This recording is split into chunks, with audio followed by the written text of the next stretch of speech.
dog did nothing. Now, I got back to the hotel, and I called my vet in Los Angeles, and I was really upset. So I would use Al. I never liked Al, but that's how I had to go. Leaving the other to finally spill the raw truth about a bond deeper than fame itself. What Albert Brooks just revealed about Rob Reiner after all these years will hit you right in the feels, especially if you've ever lost someone who knew you better than anyone. You know, when you think about friendships that last a lifetime, few stack up to what Albert Brooks and Rob Reiner shared.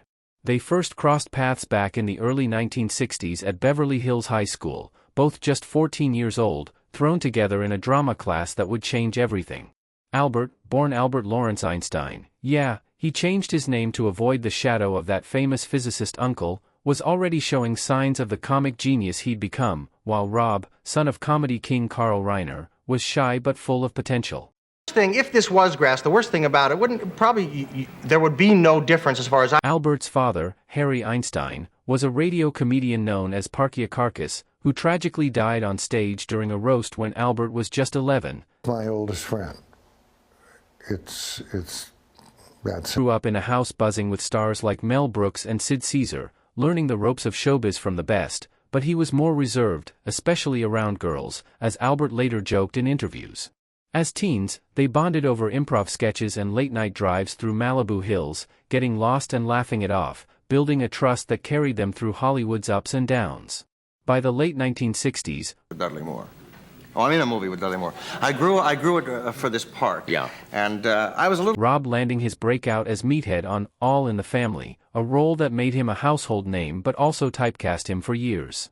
Albert always admired Rob's quiet strength. In a 2023 chat, he said Rob was the one who pushed him to embrace his funny side instead of chasing serious acting gigs at Carnegie Tech. They supported each other through early flops and wins. Albert's stand-up albums like Comedy -1 became cult hits, while Rob transitioned to directing with This Is Spinal Tap in 1984. As time went on, that idea didn't work exactly the way it was supposed to. Great song, too. Yeah. Albert appeared in Rob's films, like a cameo in The Sure Thing, but more importantly, they were there for personal milestones, marriages, kids, heartbreaks. Rob married Michelle Singer in 1983, and Albert often credited her for bringing out Rob's romantic side, which inspired the happy ending tweak in When Harry Met Sally, a film that grossed over $90 million and became a rom-com staple. Decades rolled by, and in 2023, Rob finally directed a documentary about Albert called Albert Brooks, Defending My Life, a project years in the making where Rob pestered his pal to open up.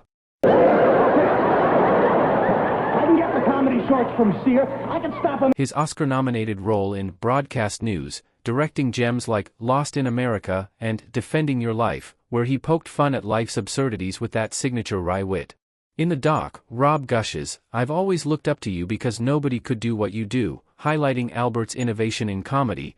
He was healthier from my brothers, but by the time I was born, Albert, ever humble, shares stories of rejection, like Stanley Kubrick's odd notes on Lost in America, but credits Rob for being his sounding board, the guy who'd tell him straight if something sucked.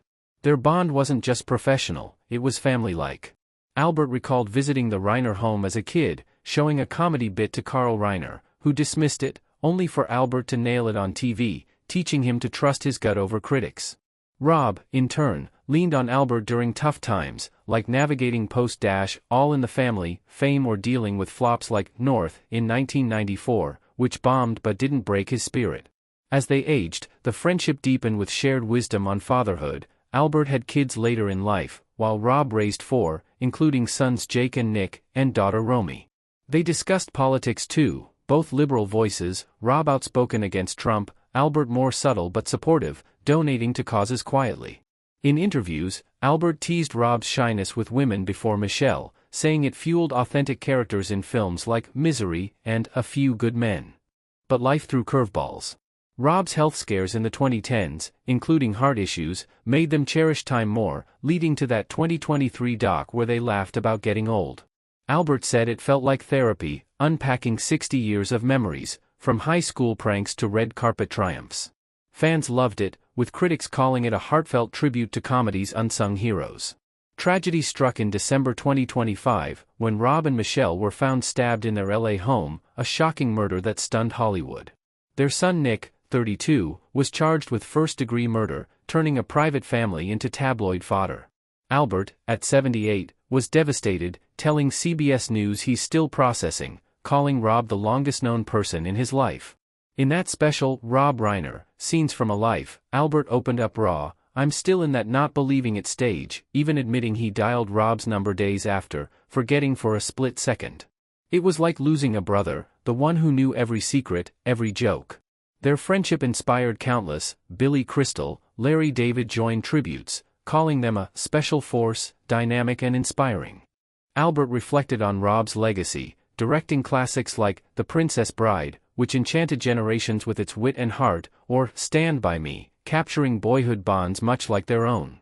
Rob's advocacy for LGBTQ+ rights and civil causes added depth, earning him honors like the Rainbow Brigade Memorial. What Albert waited decades to say boiled down to simple truth: Rob wasn't just a friend, he was the anchor. In the doc, Albert joked about Rob's persistence in making it, but now it feels prophetic, a final gift preserving their story. For fans 25 to 65+, who grew up on these films, it's a reminder that behind the laughs are real lives, fragile and profound. Their story started in a classroom but spanned eras, from Vietnam protests to streaming wars. Albert's voice work in The Simpsons as Hank Scorpio became iconic, while Rob's Misery gave Kathy Bates an Oscar. They collaborated subtly, with Albert advising on scripts, Rob championing Albert's directorial vision. In quieter moments, they shared philosophies. Albert's films often explored afterlife and regret, mirroring Rob's optimistic tales.